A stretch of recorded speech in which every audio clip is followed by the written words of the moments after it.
Innal munafiqina fi darkil asfali minan nar. Sesungguhnya orang munafik itu kekal dalam api neraka, menjadi bahan bakar. Jadi neraka paling bawah itu untuk orang munafik. Ini pembangkang paling dahsyat. Kalau Imam Al-Ghazali menyebut ini adalah syarrun, paling jahat. Syarrun, dollun wa syarrun. Jadi udahlah jahilun, fasikun, dollun wa syarrun. Sudahlah pembangkang, sesat dan jahat. Apa kejahatannya? Dia pura-pura baik. Depan Nabi dipuji-pujinya, belakang Nabi dihina-hinanya. Dia beribadah tapi dia menipu dirinya, menipu Allah Subhanahu wa taala. Apa ciri orang munafik? Banyak. Kalau bicara, kalau diberi amanah dia khianat. Kalau bicara dia bohong, kalau janji dia ingkari. Kalau beramal, solat dua yang paling berat sama dia, solat isya sama solat subuh.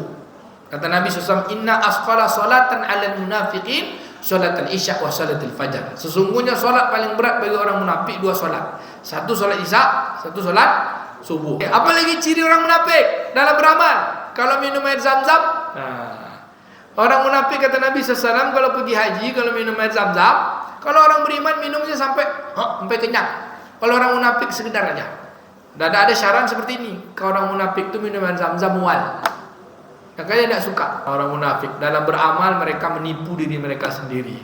Dia sholat, dia pergi haji, dia juga bayar zakat, tapi dia tidak dengan keimanan, bukan kepatuhan dalam beramal, tapi mengharap penilaian manusia, mengharap pangkat jabatan dan sebagainya. Nauzubillah min zalik.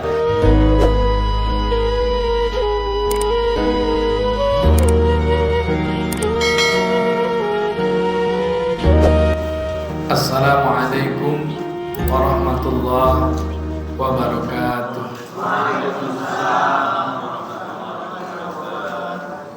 Alhamdulillahi rabbil alamin alladzi ahsana kulla syai'in wa bada'a khalqal insani min tin thumma ja'ala naslahu min sulalatin min ma'in mahin.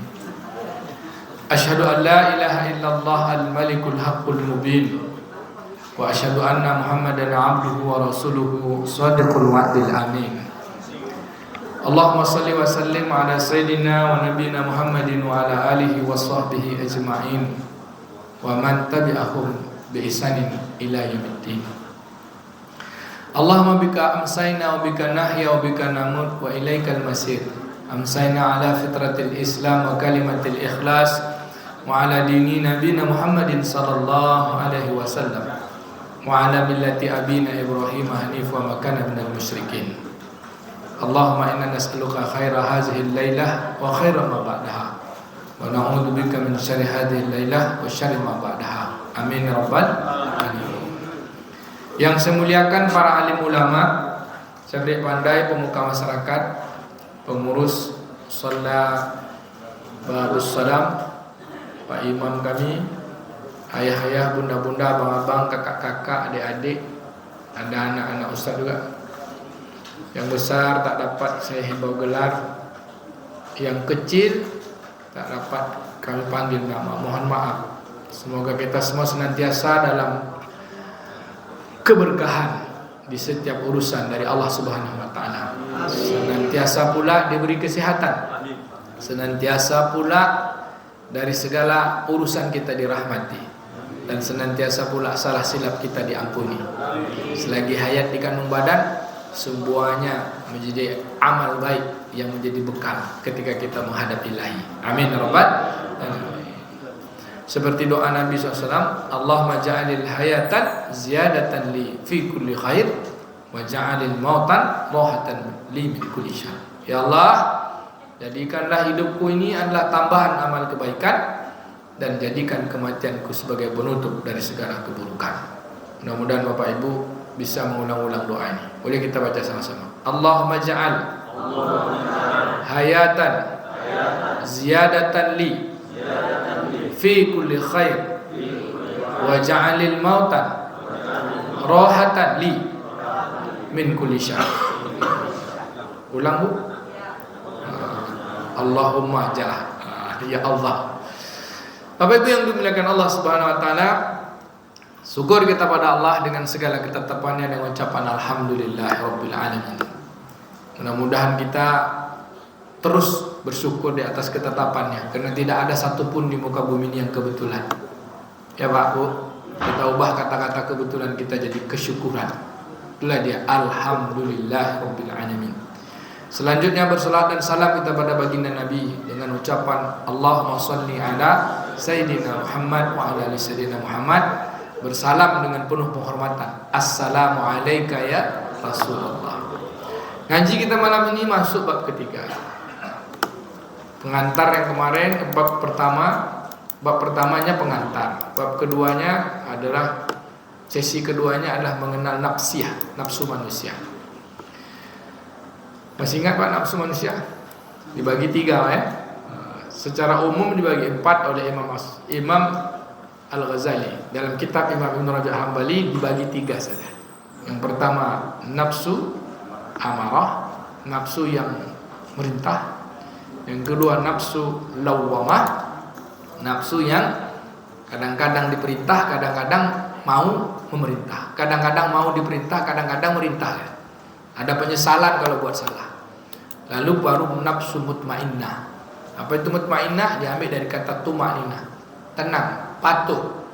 Dari mutmainnah ini punya dua sifat, radiyah wal mardiyah. Yang senang sama Allah dan akhirnya Allah senangi dia. Bapak Ibu yang dimuliakan Allah, maka nafs inilah diri kita sebenarnya, manusia hakikat hidup di atas dunia. Ini hidup di atas dunia ini nafs inilah ya. Jadi nafs ini adalah semua bentuk yang ada pada fisik manusia. Kalau bahasa kitanya casing. Dan semua yang diinginkan oleh fisik manusia ini, jika tidak dikelola dengan baik oleh yang hidup di dalamnya, maka kadang-kadang dia menjerumuskan kita. Bapak Ibu yang dimuliakan Allah, malam ini ngaji kita kecenderungan nafsu. Panjang lagi nih Pak ya. Cenderungnya nafsu. Allah Subhanahu wa taala berfirman di dalam surah Asy-Syams, A'udzu billahi minasyaitonir rajim, wa nafsi wa ma sawwaha, dan demi nafsu yang kami sempurnakan kata Allah. Fa alhamaha fujuraha wa taqwaha. Diilhamkan. Kalau bahasanya dicenderungkan. Apa cenderungnya Pak? Fujur dan takwa. Jadi ilham itu sesuatu yang Allah berikan pengetahuan kepadanya, diberikan informasi kepadanya, diberikan keinginan kepadanya, diberikan sesuatu yang kalau kita disebut, kalau yang baik-baik kecenderungan padanya adalah satu pembangkang, yang kedua patuh. Kalau cocoknya itu satu maksiat, yang satu lagi taat. Kalau kita lihat ayat ini, potensi pertama nafsu itu memang pembangkang. Potensi pertamanya itu dia tidak patuh, pujur. Maka Nabi Adam alaihissalam adalah manusia pertama yang Allah ciptakan dari sisi fisiknya, yang Allah beri aturan lalu tak sanggup atau dia melakukan apa yang Allah larang. Nah ini letak pembangkangannya Pak. Karena nafs ada di dalam dirinya, pada diri kita. Apa kata Allah? A'udzubillahi minasyaitonir rajim. Wa qulna Adam askun anta wa zakka. Ya Adam askun anta wa zaujukal jannah. Ya Adam, tinggallah kamu di dalam surga ini bersama istrimu. Apa kata Allah? Wa kula ragadan haitsu syi'tuma, dan makanlah semua yang mau kamu makan. Lalu Allah katakan wala taqrabu hazihi sajarah fatakunanna minadh zalimin. Jangan dekati pohon ini, nanti kamu jadi orang yang zalim. Apa yang terjadi Bapak Ibu? Ternyata Nabi Adam tetap kena rayuan iblis. Nih iblis disalahkan ya nak? Memang iya. Kena rayuan iblis, disalahkanlah iblis. Apa hakikatnya kata para imam Ibnu Rajab Hambali? Hakikatnya nafsu manusia itu kalau dilarang dia suka melanggar. Dalam bahasa Pak Amir Toharnya, peraturan itu dibuat untuk dilanggar. Ini. Betul tuh Pak. Kita asal itu. Dibuat peraturan itu kan dibuat untuk dilanggar. Itu kecenderungan nafsu manusia. Nafsu kecenderungannya itu. Maka Allah SWT sebutkan di dalam surah Al-Yunus, surah Yunus tadi surah Al-Baqarah 35, surah Yunus ayat 25. Apa kata Allah? Auzubillahi minasyaitonir rajim. Inna nafsa la'ammaratu bisu illa rahimallahu rabbi. Sesungguhnya nafsu itu memerintahkan kalian. Jadi nafsu amarah itu nafsu memerintah. Nafsu itu kalau dia memerintah kalian, dia memerintah kepada yang buruk, kepada yang jelek, kepada yang jahat. Illa rahimallahu rabbi, kecuali yang mendapatkan sayangnya Allah. Bukan rahim, bukan rahman Pak, tapi rahim rabbi. Maka dalam tafsirnya rahim itu yang mendapat hidayah, yang beriman. Jadi rahim itu hanya untuk orang beriman Pak. Kalau rahman ini semua makhluk dikasih Allah Ta'ala. Man bismillahirrahmanirrahim, dengan nama Allah yang Maha Pengasih. Semua Allah kasih dengan makhluk yang Dia ciptakan. Tapi rahmannya, rahimnya hanya dapat pada yang patuh kepada Allah. Maka kalau kita lihat ayatnya tadi, sesungguhnya nafsu itu memerintahkan kalian kepada yang jelek-jelek, kecuali illa rahimah, kecuali yang dapat sayangnya Allah. Artinya apa? Kecuali yang patuh ya. Kalau tak patuh tak dapat sayang Allah. Dapat kasihnya Allah tapi tak dapat sayangnya Allah. Maka Bapak Ibu yang dimuliakan Allah, kecenderungan nafsu seperti itu. Maka secara fisik kita diawali untuk mengenal diri kita sebagai manusia. Manusia ini punya 4 tingkatan. Jadi kecenderungannya pertama, dia adalah mengajak kepada keburukan.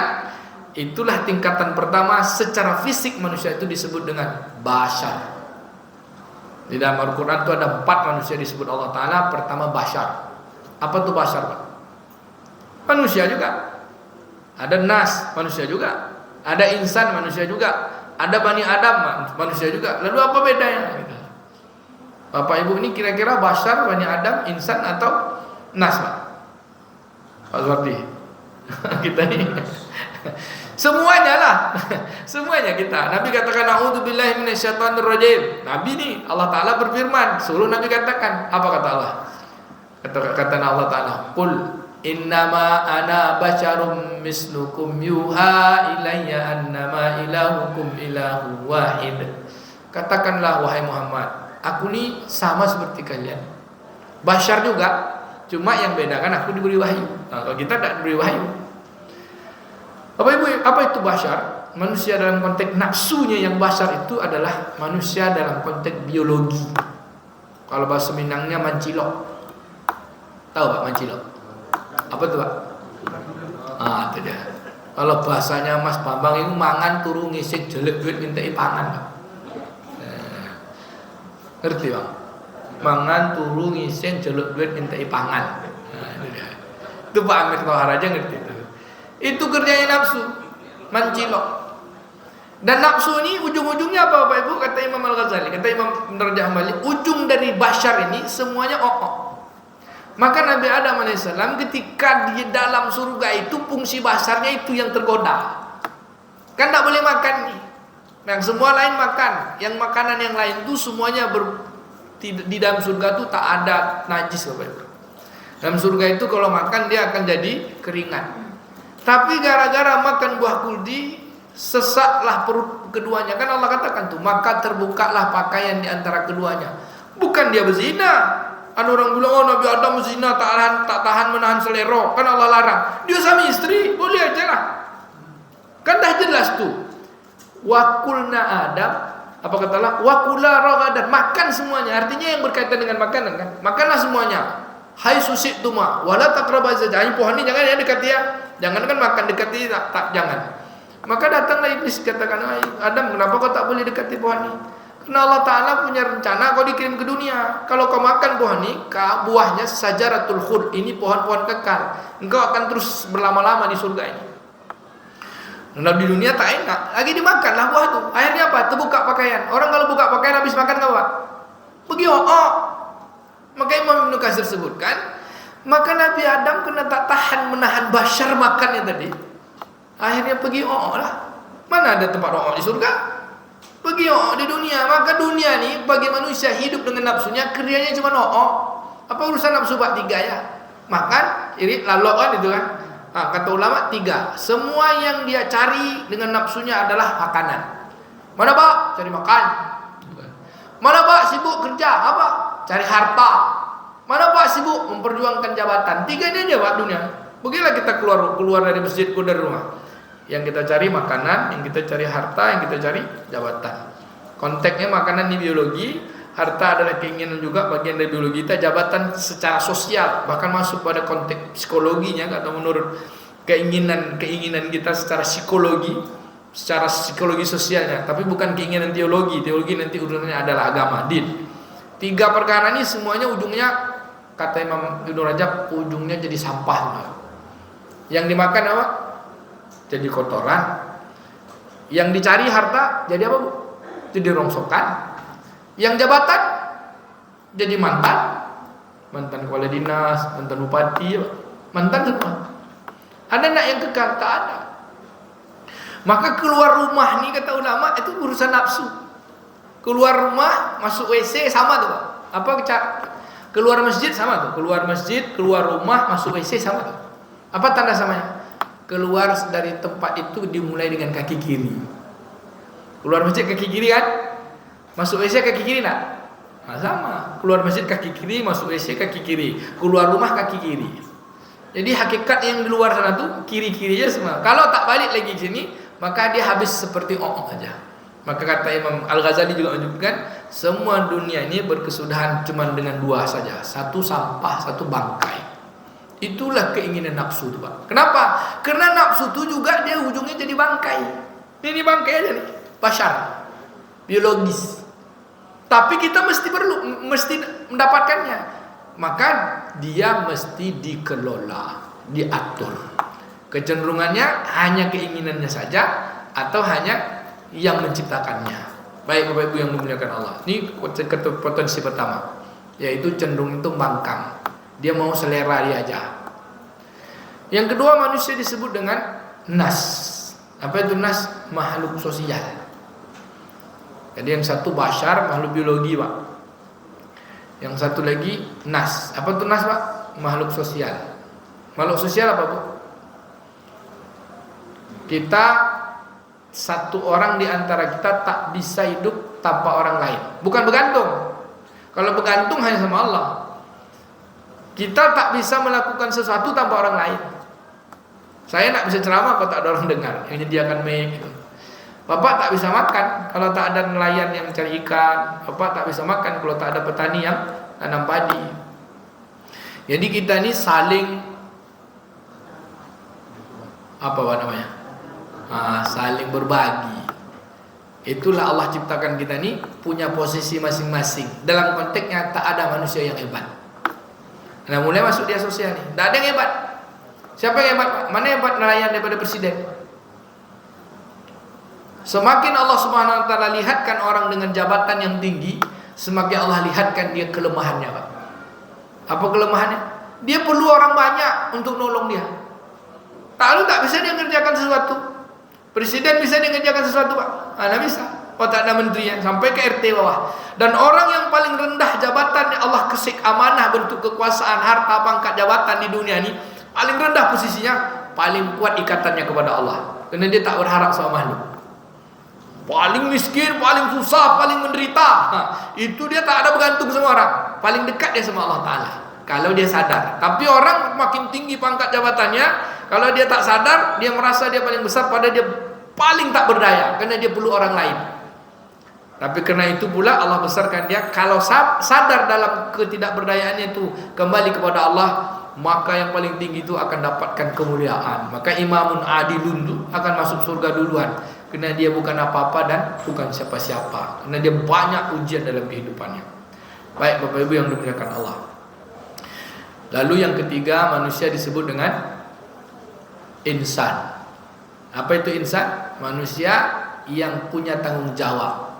Tanggung jawab kita 2. Kalau manusia tak pun jadi insan, maka dia hanya jadi hewan. Itulah bashar. Jadi bashar itu manusia sebagai hewan. Lalu manusia nas, dia perlu orang lain. Takkan bisa kehidupannya berlangsung kecuali dia berinteraksi. Kita lahir ditolong bidan, kita mati ditolong penggali kuburan. Bahkan bidan pun lahir ditolong bidan, yang penggali kuburan pun mati digalikan kuburan juga. Tidak ada kita yang sendiri-sendiri. Ada nak Bapak Ibu yang langsung lahir celup gitu? Nah, ada. Kecuali Nabi Adam dengan kun fayakunnya Allah Ta'ala. Baik, yang ketiga insan. Wa ma khalaqtul jinna wal insan illa liya'budun. Taklah diciptakan jin dan manusia kecuali untuk beribadah. Jadi fungsi manusia sesungguhnya itu jadi insan, beribadah kepada Allah Ta'ala, menjadi khalifah kepada sesama. Barulah fungsi dalam kehidupan peradaban manusia yang disebut dengan Bani Adam. Apa itu Bani Adam, Pak? Manusia itu punya karya. Dia harus melanjutkan kehidupan manusia. Manusia tak boleh punah, tak boleh ada habis, Pak. Manusia tak boleh punah. Adam sudah tak ada, anaknya harus terus. Misalnya Mas Bambang, Pak Haji, Mas Amir, saya Zulkarnain, Ustaz Bang Eri, Pak Suardi, itu namanya beda. Kita semua Bani Adam. Tapi Bani Adam ini punya aturan, yaitu peradaban. Ada aturan-aturannya, Khalifah dan Abdullah. Kalaulah tidak lagi menjadi Abdullah dan Khalifah, maka kecenderungannya membangkang, namanya bukan lagi Bani Adam, namanya hewan. Nanti hari kiamat itu ada manusia, Pak, tapi bukan manusia lagi, binatang semuanya. Apa kerjanya? Berzina, tak perlu kawin lagi. Kan dia kehendak dia aja. Jadi casingnya manusia, Pak, tapi perangainya dah hewan semua. Allah katakan ulaika kal an'am bal hum adallun. Bahkan mereka lebih parah daripada hewan ternak itu. Siapa mereka yang parah dari hewan ternak? Allah katakan 5. Satu kalab, anjing. Yang kedua kal khinzir, babi. Yang ketiga kal kirib, monyet. Yang keempat kal khasab, seperti kayu. Yang kelima kal kabut, seperti laba-laba. Kita yang mana nih, Pak? Kita bukan itu semua. Kita adalah Bani Adam, berkarya, punya budaya, punya peradaban. Apa dia peradabannya? Peradaban orang-orang yang Allah turunkan sebagai petunjuk. Itulah para nabi dan rasul. Semoga kita menjadi bagian dari kecenderungan orang-orang yang takwa. Amin. Nah, ini kita kenali dulu biar tahu kita. Manusia itu cenderungnya mana? Cenderungnya pembangkang. Ketika dia hanya jadi bashar saja. Ketika dia mengerti tentang posisinya bahwa dia nas, dia insan, dia Bani Adam, maka dia akan menjadi hamba yang patuh. Maka Imam Ibn Rajab Al-Hambali membagi manusia pembangkang itu 4 golongan, patuh itu 4 golongan. Jadi bashar, nas, insan, kemudian Bani Adam. Ada yang patuh, ada yang pembangkang. Malam ini kita yang patuh atau yang pembangkang dulu, Pak? Hah? Yang pembangkang lah dulu. Karena Allah sebut yang pembangkang kan? Ya. Kata Allah, fa'alhamaha fujuraha. Kecenderungan pertama, kecenderungan pembangkang, fujur. Ya. Siapa yang fujur? 4 golongan. Kullu bani Adam jahilun. Semua anak Adam ini dilahirkan dalam keadaan bodoh. Semua kita ini bodoh, Pak. Ada yang lahir langsung pandai ngomong? Ada Nabi Isa alaihissalam aja. Satu cuma. Tapi kita semua bodoh. Apa bodohnya? Kita tak tahu apa-apa. Dikeluar yakhruju min butun ummahatikum. Kalian dikeluarkan dari perut mak kalian tanpa tahu apa-apa. Ngomong tak bisa, bicara tak bisa. Nengok pun ini aja baru. Diajarkan nengok 40 hari, 2 bulan baru tahu. Baru tahu ketawa. Baru tahu ayah dan maknya. Itu kalau diambil orang nggak tahu itu siapa yang ngangkat dia. Nanti dah tumbuh sikit baru dia tahu. Umur berapa bulan kira-kira kita bedakan ayah mak kita, Pak, dengan mata kita? Tak tahu lah kita ya. Apa ibu yang dibilang? Kelompok pertama ini kalau dia tidak pembangkang, kalau dia tak diisi dengan pengetahuan, maka dia akan jadi orang jahil. Ini kelompok pembangkang pertama namanya jahilun, bodoh. Yang paling bodohnya dia tak tahu mana betul baik, tak tahu mana Tuhan. Ini kelompok jahil. Maka orang kafir Quraisy itu mereka disebut jahil. Bukan jahilnya tak sekolah. Jahilnya tak kenal halal haram, tak tahu baik buruk.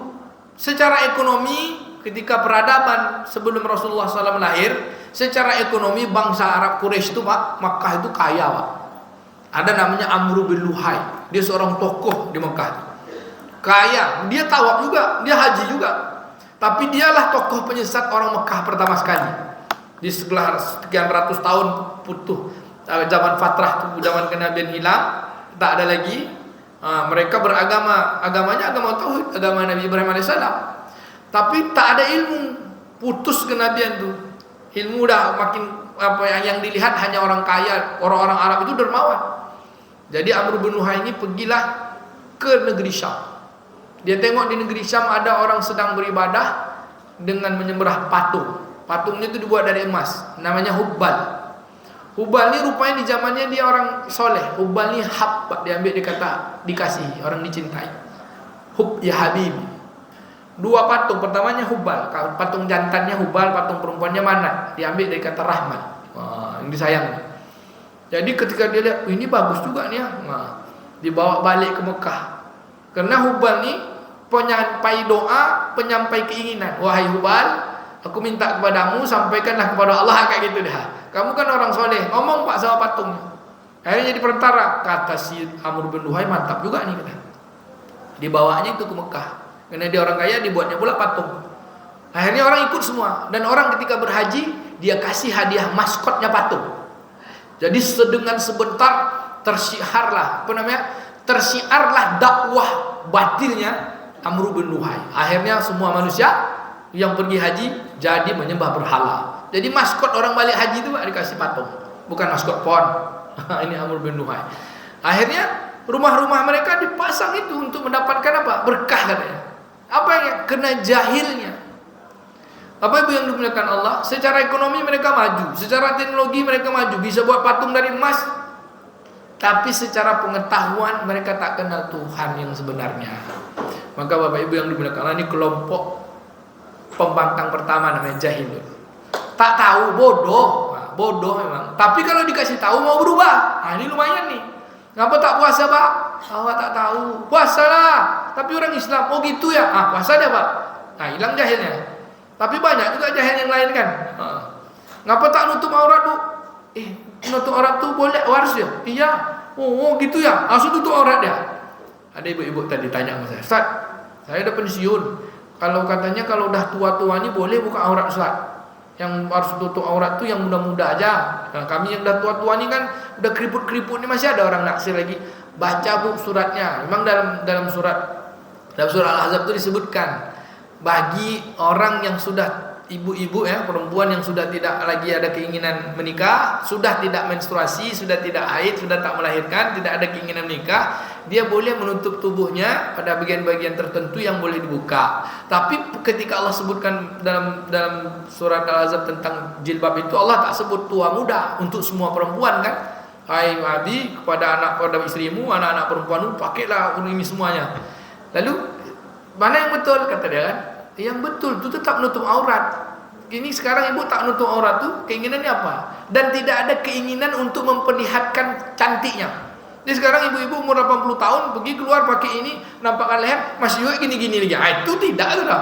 Tak ada lagi keinginan dia dengan apapun dengan pakaian itu. Baru boleh. Maka perempuan pun kalau mati tetap dibungkus dengan 5 kain kapan. 5 kain kapan ya Bu, laki-laki 3 cuma. Artinya apa tuh? Jangan sampai menutup aurat pas sedang mati. Balik kita ke kaji.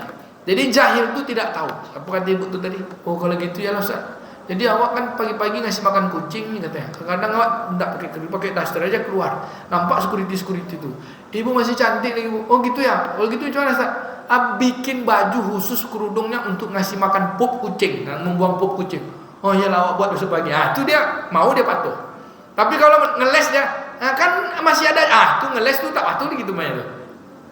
Kelompok pertama jahil bodoh dikasih tahu mau tahu. Kelompok kedua pembangkang. Dan pertama tadi membangkangnya itu tak patuhnya kena tak tahu. Dikasih tahu mau. Ini kelompok kedua nih yang parah. Kelompok pembangkang kedua namanya fasik. Fasik Pak. Satu jahilun, yang kedua fasikun. Siapa yang fasik? Sudah tahu tapi masih dilanggar. Bapak Ibu, bohong itu berdosa atau tidak? Udah berhenti bohong atau belum? Itu fasik atau jahil tuh? Langsung aja jawab. Kan mudah aja kita kan. Udah tahu bohong itu berdosa tapi juga bohong gitu. Masuk kelompok fasik. Fasik besar atau tidak? Tak tahu lah kita. Saat tahu salah masih juga lakukan salah. Ini fasikun. Allah katakan wala takunu kalladzina nasullaha fa ansahum anfusahum ulaika humul fasikun.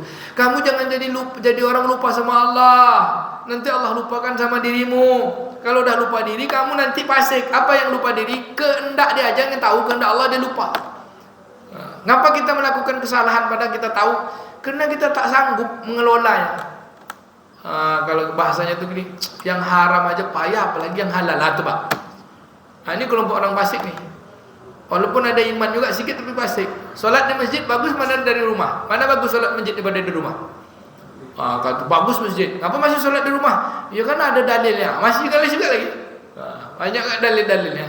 Kalau yang orang fasik ini, fasik tingkat tinggi itu, ya dia memang sudah tahu kebenaran, lalu dia menolak kebenaran, tapi dia masih mengakui kebenaran. Maaf, dia tidak sanggup melakukan kebenaran itu, tapi masih mengakui kebenaran itu hak. Nah, ini kelompok fasik namanya. Apa tak buat, artinya berbuat baiknya ada, tapi berbuat maksiatnya lebih banyak. Jadi fasik dari mulut, bohong, fasik dari mata, nengok syahwat pak, tengok bini orang lupa bini dia. Tahu dia nengok bini orang itu salah, tahu, tapi macam mana lagi kata dia? Itu dah. Kalau Tommy malam ni bawa ajak bini dia kan. Bapak Ibu yang dimuliakan Allah Taala, masuk kalau kita tak masuk lah ya Pak fasik ni. InsyaAllah tak masuk ya kan? Takutlah kita buat dosa. Yang ketiga, dosa dia banyak di kembang-kembang fasik ni, tak banyak orang kena. Ayah kita kena. Kita jahil tidak mungkin, tapi masuk kelompok fasik ni banyak. Memanggil dengan kawan yang buruk aja panggil yang buruk fasik kata Allah. Ya ayyuhallazina amanu, hai orang-orang beriman, jangan diantarakan la yashar qaumun min qaumin asa an yakuna khairan minhum. Jangan panggil dengan panggilan, janganlah satu kaum menjelekkan kaum yang lain, jangan pula satu wanita menjelekkan wanita yang lain. Bi'sal ismul fusuq ba'dal iman. Jangan manggil-manggil nama fasik setelah iman. Panggil jelek, "Oi pendek." Kita. Dah tahu dia tinggi, ibu ni cantik tapi hitam. Itu termasuk itu. Udah dipujinya bilangnya hitam lagi. Ini kelompok-kelompok fasik-fasik dosa kecil ini. Tapi tetap fasik juga. Udah dipujinya dah tu jelekannya. Ada kita gitu, Bu? Enggak ada kan? Enggak ada. Sama kayak gini, kita ngaji itu harus ikut Al-Quran dan Sunnah. Pokoknya Al-Quran. Pokoknya seperti Al-Quran lah. Kalau ikut Rasulullah kan tak apa-apa. Tak bisa Pak. Al-Quran Rasulullah itu implementasi Quran. Kalau kita takkan sampai kepada Allah tanpa Rasulullah. Jadi kalau menolak Rasulullah ini fasik. Bahkan bisa jadi munafik, bisa jadi kafir. Seperti contoh gini. Ada kalimat gini, cobalah Nabi Adam itu tak makan buah kuldian, pasti kita semua di dalam surga. Ini gara-gara Nabi Adam lah kita nih di semuanya ke dunia. Ini kata Imam Ibnu Rajab, orang yang menyalahkan Nabi Adam ini fasik orangnya. Nah, boleh Nabi Adam disalahkan karena Nabi Adam itu tempat kita ngambil pelajaran. Dia tidak Nabi Bapak Ibu, tidak Rasul. Nabi Adam itu tidak Rasul. Tapi setelah dia menjadi pelajaran bagi hidup kita, kan Rasul itu diutus untuk umat. Nabi Adam tak ada umatnya. Rasul itu dalam Quran baru Nabi Nuh AS 750 tahun dia berdakwah siang malam, pengikut 80 orang doang. Tapi karena ulama katakan bahwa dia menjadi contoh untuk kita ambil pelajaran dari sebuah kesalahannya. Apa dia pelajarannya? Bertaubat. Jadi induk dari pembangkang itu bertaubat, istighfar. Maka istighfar itu tak boleh berhenti, karena kita tiap hari sebab fasik. Fasiknya sering, istighfarnya tak ada, macam mana pula? Baru aja istighfar, baru aja bilang ya Allah ya Rahman maafkanlah Bang Anjeri. Pas keluar sendiri, tahu nak Bang Anjeri itu tadi dia bilang itulah dia harus minta maaf. Kita ni kan sekejap baik, sekejap tak baik. Bapak Ibu yang bilang, mudah-mudahan kefasikan kita Allah jauhkanlah sampai kita mati. Amin. Yang ketiga baru kelompok munafik. Yang satu jahilun, yang kedua fasikun, yang ketiga munafikun. Siapa yang munafik Pak? Yang munafik ini kata Allah dalam surah Al-Munafikun ayat 9. Orang munafik itu kokoh berdirinya seperti pohon, lebat daunnya, kemudian buahnya banyak, batangnya kokoh seolah-olah tempat bersandar. Tapi dia menipu orang bersandar. Orang bersandar itu ditokok ya, penipu. Innal munafiqina fi darkil asfali minan nar. Sesungguhnya orang munafik itu kekal dalam api neraka, menjadi bahan bakar. Jadi neraka paling bawah itu untuk orang munafik. Ini pembangkang paling dahsyat.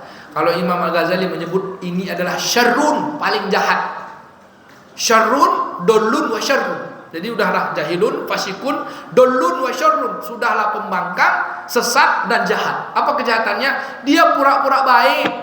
Depan Nabi dipuji-pujinya, belakang Nabi dihina-hinanya. Dia beribadah tapi dia menipu dirinya, menipu Allah Subhanahu wa taala. Apa ciri orang munafik? Banyak. Kalau bicara kalau diberi amanah dia khianat. Kalau bicara dia bohong, kalau janji dia ingkari. Kalau beramal, sholat dua yang paling berat sama dia, sholat isya sama sholat subuh. Kata Nabi SAW, inna asqala salatan 'alal munafiqin sholatul isya wa sholatul fajar. Sesungguhnya sholat paling berat bagi orang munafik dua sholat. Satu sholat isya, satu sholat subuh. Kalau lah tahu kalian datang walaupun dengan cara merangkap. Nah, ini nak kena kita nih, Boy ya. Nak kena kita kan mau sholat isya ya kan. Subuh besok harus kayak gini nak ramai. Ini apalagi ciri orang munafik dalam beramal. Kalau minum air zam-zam, orang munafik kata Nabi SAW kalau pergi haji, kalau minum air zam-zam, kalau orang beriman minumnya sampai kenyang. Kalau orang munafik sekedar aja. Dan ada syarat seperti ini. Kalau orang munafik itu minum air zam-zam mual. Makanya tidak suka. Coba Pak tes lah nanti kalau minum air zam-zam tak suka apa nanti masuk munafik Pak. Tapi kalau awak pantang air zam-zam Pak langsung habis. Bapak Ibu, ini beberapa ciri ya orang-orang munafik. Dalam beramal mereka menipu diri mereka sendiri. Dia sholat Bu, dia pergi haji, dia juga bayar zakat, tapi dia tidak dengan keimanan, bukan kepatuhan dalam beramal, tapi mengharap penilaian manusia, mengharap pangkat jabatan dan sebagainya. Nauzubillah min zalik. Baru kelompok keempat disebut dengan kafir. Siapa yang kafir Pak? Yang menolak kebenaran, menolak al-haq, tidak beriman kepada Allah, tak percaya hari akhirat, mempersekutukan Allah. Orang-orang yang tak nampak kebenaran itu, yang tidak bertuhan kepada Allah Ta'ala, itulah orang kafir. Diambil dari kata kufur katanya. Kafir yang tertutup, tak nampak baik buruk, tak nampak cahaya pada kehidupannya. Ini kelompok yang pujur. Satu, jahilun. Yang kedua, fasikun.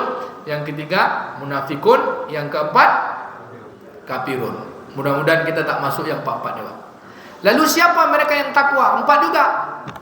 Dan yang mau kita pelajari itu yang empat ni lah. Yang tadi itu cukup tahu aja. Jahilun, fasikun, munafikun, kafirun. Orang-orang yang sukses adalah orang yang mentazkiyah dirinya. Allah sebutkan tazkiyah. Ya kan? Wa qad aflaha man zakkaha, maka beruntunglah bagi orang yang membersihkannya. Tapi membersihkan sini zaki, Bu. Zaki, bukan toharoh. Allah katakan enggak, qad aflaha man toharoha, maka beruntunglah bagi orang yang bertoharoh. Enggak Pak, mensucikannya. Tapi Allah gunakan kalimat qad aflaha man tazakka, maka beruntunglah orang yang mensucikannya dengan kata zaki. Qad aflaha man zakka wa qad khaba man dassaha, maka celakalah orang yang dassaha, bukan menajisinya, bukan menjadikan dia berhadas, tapi dassaha maknanya berdosa. Berdosa berarti ingkar. Kalau zaki berarti cerdas. Zaki itu pintar.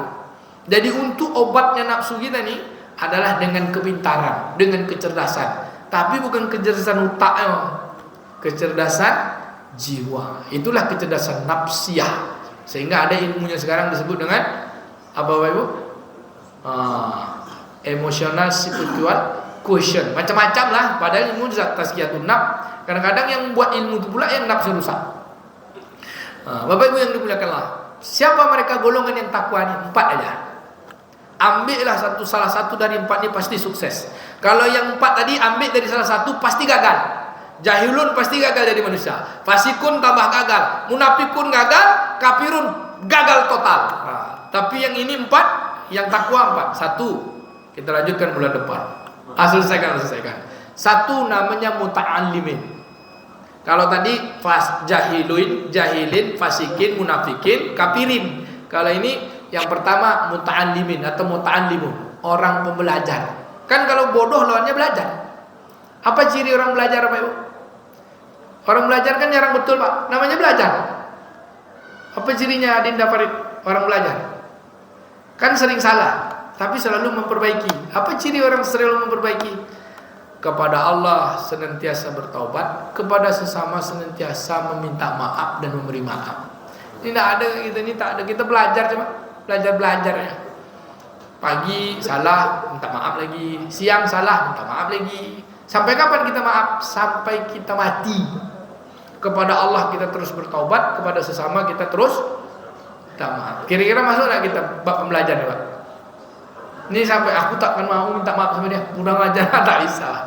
Pokoknya kita harus pembelajar lah. Sampai-sampai pahala pembelajar ini orang yang memberi maaf tuh belum ada lagi cerita kata Nabi SAW seorang laki-laki kan, itu ahli surga katanya. Itu ahli surga tuh.